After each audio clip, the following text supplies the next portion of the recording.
질환이 오기 전에 예방할 수 있는 가장 좋은 방법은 체중 관리입니다. 무릎에 걸리는 부담이 오로지 체중이 될 수밖에 없습니다. 운동 꼭 열심히 해주셨으면 좋겠습니다.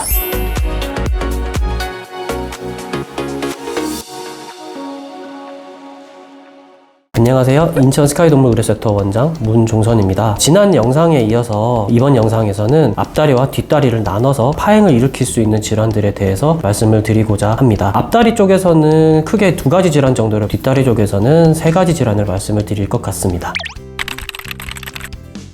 앞다리에서 파행을 일으키는 첫 번째 질환으로서 어깨관절 불안정성을 말씀을 드려야 될 것 같습니다. 어깨관절 같은 경우에는 고관절에 비해서 관절을 덮고 있는 덮개 역할을 하는 뼈가 너무 좀 작다 보니까 쉽게 탈구가 나타나는 경향이 있습니다. 그래서 어깨관절이 완전하게 빠져나가는 경우를 탈구라고 말씀을 드리고, 부분적으로 빠져서 들락날락을 반복하고 있는 경우를 아탈구라고 하게 됩니다. 탈구된 경우에는 환납을 시켜도 금방 다시 빠져나갈 가능성이 매우 높기 때문에 수술적인 교정을 많이 말씀을 드리고 있고요. 플레이트를 통해서 어깨 관절을 고정시키는 식으로 하고 있습니다. 방사선 상으로 꼭 확인을 해봐야지 가능하기 때문에 내복약 처치로도 크게 개선을 보이지 않는 앞다리 쪽에서 파행을 보일 경우에는 꼭 흉부 방사선을 통해서 체크를 해보셨으면 좋겠습니다.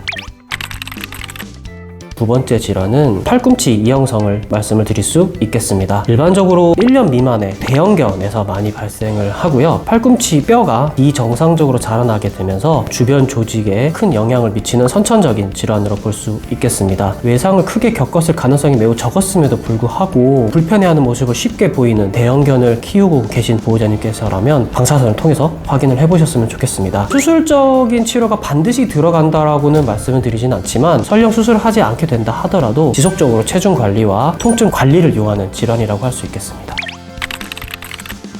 다음은 뒷다리에서 파행을 일으키는 질환들에 대해서 말씀을 드리겠습니다. 그중 첫 번째는 슬개골 탈구가 되겠습니다. 보호자님들께서도 굉장히 많이 관심을 가지고 계시고, 병원에 내원하셔서 슬개골 타이가 몇 개일까요? 꼭 수술을 해야 될까요? 말씀을 주시는 경우가 굉장히 많고요. 많이 회자가 되는 그런 질환이다 보니까 슬개골 탈구를 위한 관절 영양제도 많이 판매를 하고 있는 중이고요. 슬개골 탈구 같은 경우에는 1차적으로 수의사가 슬개골을 촉진을 하면서 진단을 내려드리고 방사선을 통해서 진단을 하게 됩니다. 손으로 만져서 촉진을 하는 부분이 있다 보니까 주관적인 부분이 아예 없다라고는 말씀을 드릴 수는 없어요. 그래도 기수별로 보여지는 그런 특징적인 모습들이 있기 때문에 크게 걱정하지 않으셔도 됩니다. 특징을 좀 살펴보면, 1기는 슬개골을 활착으로부터 빼내었을 때 바로 제자리로 돌아가는 모습을 보이거나 거의 빠지지도 않는 그런 상태를 말씀을 드립니다. 무증상일 경우가 많기 때문에 수술적으로 교정을 권해드리지는 않고요. 체중이라든지 통증 관리 정도로만 치료가 이루어집니다. 2기는 슬개골을 빼냈을 때 1기 때만큼 바로 돌아오지는 않고 다리를 폈다가 굽혔다가 반복을 하면서 제자리로 돌아오는 그런 모습을 보입니다. 많이 신경을 써줘야 되는 시기인데요. 통증을 심하게 보이는 아이들 같은 경우에는 2기에서도 수술적으로 교정이 들어가는 경우가 있습니다. 하지만 통증을 그렇게 심하게 보이지 않는 경우에는 최대한 3기로서의 진행을 늦추기 위해서 내과적이라든지 아니면 영양제 같은 보존적인 치료를 통해서 기수의 진행을 늦추는 식으로 치료를 하고 있습니다. 문제는 이제 3기부터 시작이 되는데, 저희가 슬개골을 잡고 밖으로 빼기도 전에 이미 밖으로 빠져나와 있는 경우가 많습니다. 그래서 제자리로 돌려놓아도 금방 다시 빠지는 경우가 많은데, 3기에는 안타깝게도 꼭 수술적으로 교정을 해야 된다라고 말씀을 드리는 편입니다. 왜냐하면 다리 뼈의 변성도 함께 진행이 되면서 다리가 O자로 휜다든지 십자인대에도 큰 무리를 주고 등 위축도 빠르게 진행이 되고 있을 가능성이 높기 때문에 3기에는 악화되기 전에 수술적으로 먼저 교정을 진행하는 것이 좋겠다라고 말씀을 드립니다. 수술이 언제 들어가느냐에 따라는 수의사들 사이에서도 의견이 조금씩은 엇갈리고 있는 부분도 있는 것도 사실입니다. 제 생각으로는 아이들마다 체중이 다르고 지내오는 환경도 다르고 슬개골 탈구의 정도도 분명히 다를 거기 때문에 나눌 수는 없다라고 생각을 하고요. 무엇보다도 환자가 통증을 보여지는 정도가 가장 중요하지 않을까 싶습니다. 그래도 공통적으로 말씀드리는 부분은 꼭 3기는 넘어가지 않는 것을 말씀을 드리며, 여기에서 더 방치할 경우에는 더 큰 질환으로 이어질 수 있기 때문에 수술적으로 교정을 진행하시는 것이 맞다고 봅니다. 마지막으로 4기에서는 이미 슬개골은 당연히 밖으로 빠져나와 있는 상태고요. 십자인대도 단열을 동반을 하고 있을 수 있으며, 심한 경우에는 아예 이쪽 다리를 거의 사용하지도 못할 정도로 증상이 악화되어 있는 경우가 많습니다. 이 경우에는 사실 수술적으로 교정을 한다고 해도 예후가 불량할 가능성이 높기 때문에 수술을 들어가는 데 있어서는 꽤 신중하게 판단을 하고 있는 그런 기수라고 말씀을 드려야 될 것 같습니다. 슬개골 탈구에 대해서 제가 보호자님들께 꼭 말씀을 말씀을 드리는 것 중에 하나는 어느 기수에서건 무증상기가 분명히 있을 거라는 겁니다. 우리 아이가 슬개골탈구로 예를 들어서 진단을 받으셨을 때 다들 관리를 너무 열심히 잘 해주세요. 운동도 열심히 하고 관절 영양제도 많이 먹고 하면서 관리를 철저하게 하시게 됩니다. 어느 순간부터 환자가 통증을 보이지 않게 되면은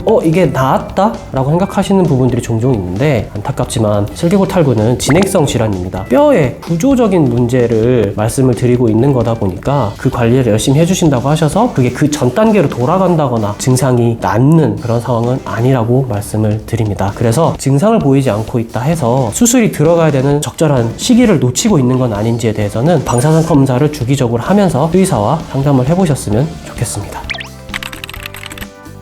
뒷다리에서 파행을 일으키는 두 번째 질환은 십자인대 단열을 말씀을 드리겠습니다. 앞서 말씀드렸던 슬개골 탈구와 함께 오는 경우도 많고요. 대체적으로 퇴행성 변화가 원인인 질환입니다. 강아지 친구들의 무릎을 보시면 사람에 비해서 경골의 뼈가 기울어져 있는 것을 확인을 할 수 있는데요. 무릎의 각도가 저희보다는 불안정하다 보니까 걷고 뛰고 할 때 지속적으로 십자인대에 자극이 들어오게 됩니다. 나이를 먹다 보니까 점차 십자인대가 약해지게 되고 심한 경우에는 단열이 되는 경우를 말씀을 드립니다. 십자인대 단열 같은 경우에는 반드시 수술적으로 교정이 필요한 질환이며, 이전에는 인공인대 역할을 해주는 부역물을 넣어주는 식으로 수술을 하고 있었습니다만, 최근에는 무릎의 구조를 좀 바꿔주는 식으로 수술도 진행을 하고 있기 때문에 의심이 되신다면 동물병원에 오셔서 십자인대 단열이 아닌지 꼭 확인을 해보셨으면 좋겠습니다.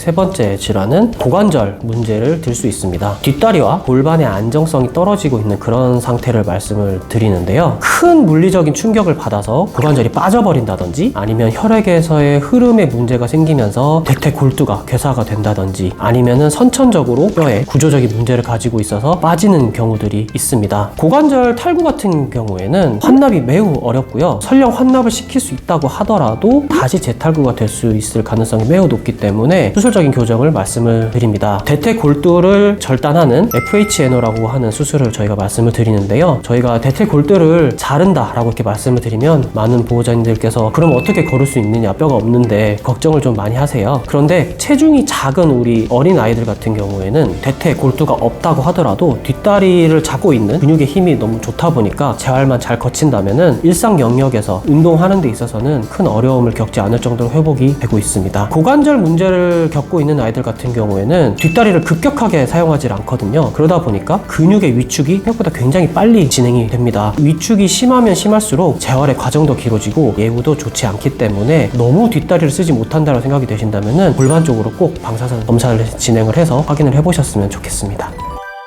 지금까지 앞다리와 뒷다리에서 절뚝거림, 파행을 일으키는 질환들에 대해서 말씀을 드렸는데요. 질환이 오기 전에 예방할 수 있는 가장 좋은 방법은 체중 관리입니다. 우리 아이들이 걷고 뛰는데 무릎에 걸리는 부담이 오로지 체중이 될 수밖에 없습니다. 그래서 적정한 체중을 유지하고 있으셔야 질환이 있더라도 진행을 늦출 수가 있고 수술 이후로도 재활을 편하게 가져갈 수 있는 부분이 있기 때문에 키에 맞는 적정한 체중을 알려드리고 있기 때문에 운동을 통해서 체중 유지하시는 게 가장 중요하다고 말씀을 드릴 수 있겠습니다.